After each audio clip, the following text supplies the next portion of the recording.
BJP का stand क्या है पैसा को लेकर और कितना महत्वपूर्ण है आदिवासियों के लिए पैसा?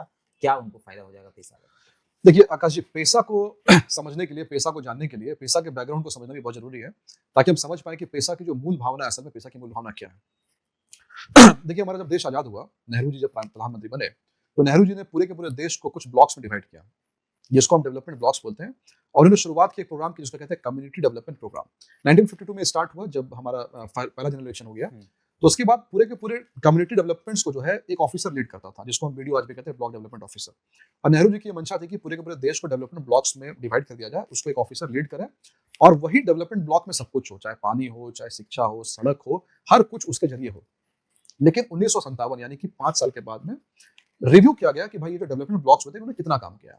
तो बलवंत राय मेहता जी की कमेटी बैठी। बलवंत राय मेहता जो कि गुजरात के सीएम भी थे, एक्स सीएम। उनकी कमेटी को का काम ये था कि भाई ये जो हमने बनाया है सीडीपी, ये कितना महत्वपूर्ण हुआ। बलवंत राय मेहता की कमेटी ने कहा कि ये सारे के सारे ब्लॉक डेवलपमेंट ऑफिसर जो चोर हैं और सिर्फ एक ही काम करते हैं, भ्रष्टाचार। अगर आपको सही मायने में, उनकी रिपोर्ट में बिल्कुल बिल्कुल, अगर आपको सही मायने में कुछ करना है, सही मायने में अगर आपको विकास करना है, तो तभी होगा जब लोगों के हाथ में डिसीजन मेकिंग आएगा। यानी कुल मिलाकर के रिपोर्ट में ये कहा गया कि democratic decentralisation is very important. यानी जो सत्ता अधिकारियों के हाथ में है, हम जब कहते हैं, मान लीजिए एक बार सुप्रीम कोर्ट में किसी ने एक पिटीशन डाल दिया कि कॉन्स्टिट्यूशन तो हमने नहीं बनाया, वी द पीपल, हमने बनाया कॉन्स्टिट्यूशन, जो प्रीएम्बल में भी लिखा हुआ है।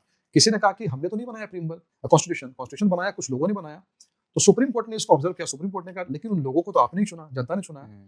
तो वो रिप्रेजेंटेटिव डेमोक्रेसी हो गया, जिसमें कि हम कुछ लोगों को चुनते हैं और वो जाके हमारे लिए कानून बनाते हैं। जैसे भी पार्लियामेंट, हमने लोगों को चुना, पार्लियामेंट में 500 लोग बैठे, उन्होंने कानून बना दिया और वो जो यहाँ पर इंप्लीमेंट हो गया।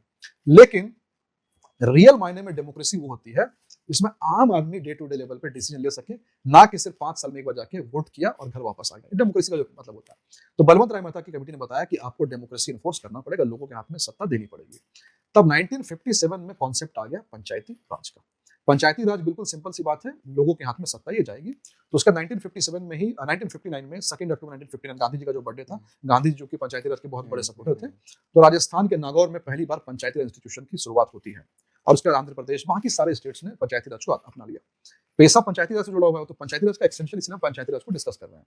तो पंचायती राज पूरे के पूरे इंडिया में इंप्लीमेंट कांग्रेस पार्टी ने कर दिया। लेकिन 1977 जब पहली बार नॉन कांग्रेस की सरकार आई, मोरारजी देसाई की सरकार आई, और जिस समय बीजेपी भी उस समय जनसंघ के रूप में साथ थी इसमें, तो एक कमेटी बनती अशोक मेहता कमेटी। अशोक मेहता कमेटी का पर्पस था कि पंचायत जितने बने हुए राज्य, इसको हम जो है जांचेंगे। तो रिपोर्ट में आया कि पूरा का पूरा सिस्टम पंचायत का सिर्फ और सिर्फ नाम के लिए बना हुआ है। सरपंच है, मुखिया है, सब लोग हैं, ना इलेक्शन टाइम पे हो रहा है, ना उसको पैसा टाइम पे मिल रहा है, ना उसको कुछ पावर लिया जा रहा है, उनके फर्जी सिग्नेचर किए जा रहे हैं, सिर्फ और सिर्फ मुखौटा बन के पंचायती राज बना हुआ है। कोई इनका काम वीडियो साफ कर रहे हैं, वो वीडियो साफ कर रहे हैं। अब अशोक मेहता कमेटी ने कहा कि अगर इसको सही में कुछ करना है तो पंचायती राज को संवैधानिक दर्जा दे दिया जाए। उसके बाद कुछ समय के लिए जनता पार्टी की सरकार थी, चली गई, फिर से कांग्रेस की सरकार आई। कांग्रेस की सरकार आने के बाद में फिर से एलएम सिंघवी कमेटी बैठी। एलएम सिंघवी जो कि अभी आतंकवादियों के सबसे बड़े लॉयर है, अभिषेक मनु सिंघवी, उनके पिता थे LM Singhvi. LM Singhvi committee बैठी। एलएम सिंघवी कमेटी ने भी रिपोर्ट में लगभग यही कहा कि नहीं, अब पंचायती राज को संवैधानिक दर्जा देना चाहिए। उसके बाद गागडिल कमेटी बैठी, जो लास्ट कमेटी बैठी, तो उसने भी यही कहा। राजीव गांधी ने कुछ कोशिश की, लेकिन असली कोशिश जो है नरसिम्हा राव के समय में हुआ, और 73rd अमेंडमेंट एक्ट हमारे देश में आ गया, जिसने कहा पंचायती राज को संवैधानिक दर्जा जो है हम देते हैं। और 74th आ गया पंचायती राज का दूसरा रूप, जो कि नगर निकाय जिसको कहते हैं, उसको भी हम संवैधानिक दर्जा देते हैं। नगर परिषद, यानी सेंट्रल गवर्नमेंट से पावर शिफ्ट हुआ स्टेट गवर्नमेंट, स्टेट गवर्नमेंट से पावर शिफ्ट हो गया लोकल गवर्नमेंट। लोकल गवर्नमेंट के दो पार्ट, रूरल में पंचायती राज, अर्बन में नगर निकाय। मतलब इस पूरे के पूरे सिस्टम का स्पिरिट एक ही है कि जो डेमोक्रेटिक पावर है उसको रिलीज करना, central to state, state to local bodies. यही इसका मुख्य मूल भावना जो बिल्कुल यही है। 96 में ये देखा गया कि जो शेड्यूल्ड एरिया है, आदिवासी रहते हैं, उनका कल्चर बाकी लोगों से थोड़ा सा अलग है। उनके कस्टम को बचाना, उनकी संस्कृति को बचाना, सभ्यता को बचाना, लेकिन पंचायत राज भी लागू होना चाहिए। तो आ गया पैसा, पंचायत राज एक्सटेंशन टू शेड्यूल्ड एरिया, जिस पैसा को हम एक और नाम से जानते हैं, जिसको हम कहते हैं एक्सटेंशन एक्ट। वर्ड इंपॉर्टेंट है, एक्सटेंशन एक्ट, यानी पंचायती राज के सिस्टम को एक्सटेंड जहां आप कर दिया, वो बन गया पैसा। यानी मूल भावना पैसा की यही है कि जो पावर है वो किसके हाथ में रहे, गांव वालों के हाथ में रहे। ग्राम सभा, जिस तरह से विधानसभा है, जिस तरह से संसद है, उसी तरह से ग्राम सभा भी एक बन करके बाहर आए, और ग्राम सभा सारे के सारे मेजर फैसले ले, चाहे वो छोटे मोटे पुलिसिंग का फैसला हो, या फिर न्याय पंचायत हो, या फिर माइनर फॉरेस्ट प्रोड्यूस की बात करें, मार्केट हाट को रेगुलेट करने की बात करें, टैक्सेशन की हम बात करें, हम वहां पर कोई माइनिंग लाइसेंस की बात करें, शादी विवाह के कुछ फैसले हो, कुछ जजमेंट हो, यानी एक तीसरी सरकार बनाने की कोशिश है पैसा।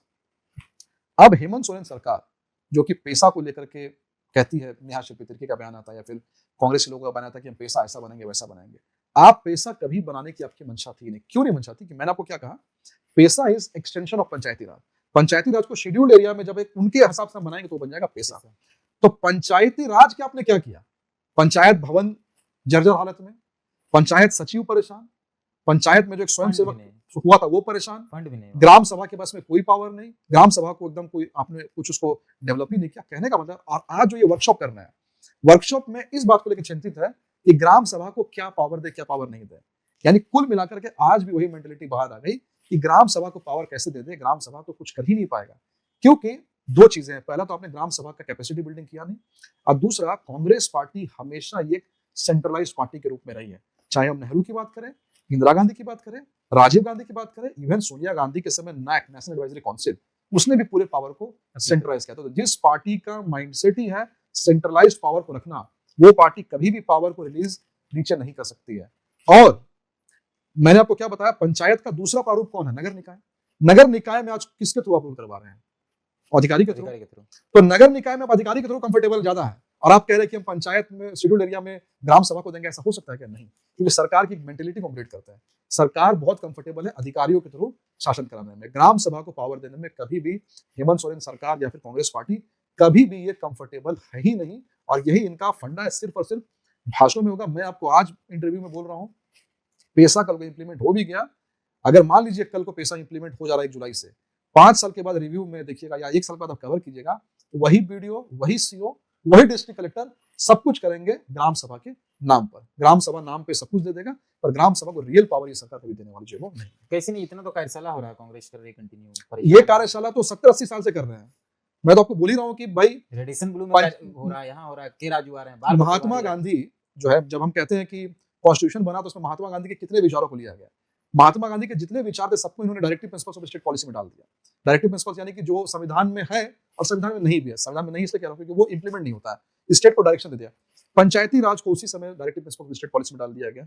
यानी कि आपको 92 आजादी के गांधी जी जो कितने बड़े फाउंडिंग फादर थे इंडिया के, उनके विचार पंचायती राज और संवैधानिक दर्जा कब दे रहे हैं? 1992 में जाकर संवैधानिक दर्जा दे रहे हैं। इतना लंबा जो है वो अंतराल लग गया। यानी कहने का मतलब है कि राहुल गांधी आकर के बोलते हैं कि हाँ हम पंचायती राज की बात करेंगे, पंचायती राज का इन्होंने एक अलग संगठन भी बना रखा है जिसके चेयरमैन वगैरह सब कुछ है, लेकिन रियल नहीं ना। देखिए एक पॉलिटिकल पार्टी है, जिस पॉलिटिकल पार्टी का स्ट्रक्चर ही हाई कमांड कल्चर चल रहा है, इस पॉलिटिकल पार्टी में सबसे टॉप बैठा हुआ आदमी ही डेमोक्रेसी से चुन करके नहीं आ रहा है, वो खुद जो उसका बेटा बनेगा वही पॉलिटिकल पार्टी संभालेगा। तो उस पॉलिटिकल पार्टी के हेड से आप ये कैसे उम्मीद कर सकते हैं कि वो बाकी जगह पे पैसा जैसे पे ग्राम सभा को पावर डिवॉल्व करेगा? और प्रूव हो चुका है ना। मतलब इंदिरा गांधी ने तो इमरजेंसी जैसा चीज लगा दिया। इमरजेंसी क्या था? सबसे बड़ा इंडिया के टाइम में आज के समय में सेंट्रलाइज पावर जो था वो इंदिरा गांधी के समय था। अब राजीव गांधी के समय पता कर दीजिए, राजीव गांधी ने अपने दोस्त राजेश पायलट का क्या काम था बताइए मुझे, जो उसको मिनिस्टर बनाया गया था। दोस्त है मेरा तो मिनिस्टर बन जाए। राजीव गांधी ने अपने दोस्तों को मिनिस्टर वगैरह सब बना के रखा। राजीव गांधी का किचन कैबिनेट को आप याद कीजिए, केवल राहुल राजीव गांधी के दोस्त हुआ करते थे। तो जो पार्टी शुरू से सेंट्रलाइज पावर को लेकर चलती आई है, उस पार्टी से ये उम्मीद करना कि they will devolve power to gram sabha, ये बिल्कुल एब्सर्ड सी बात है, ऐसा होने वाला नहीं है।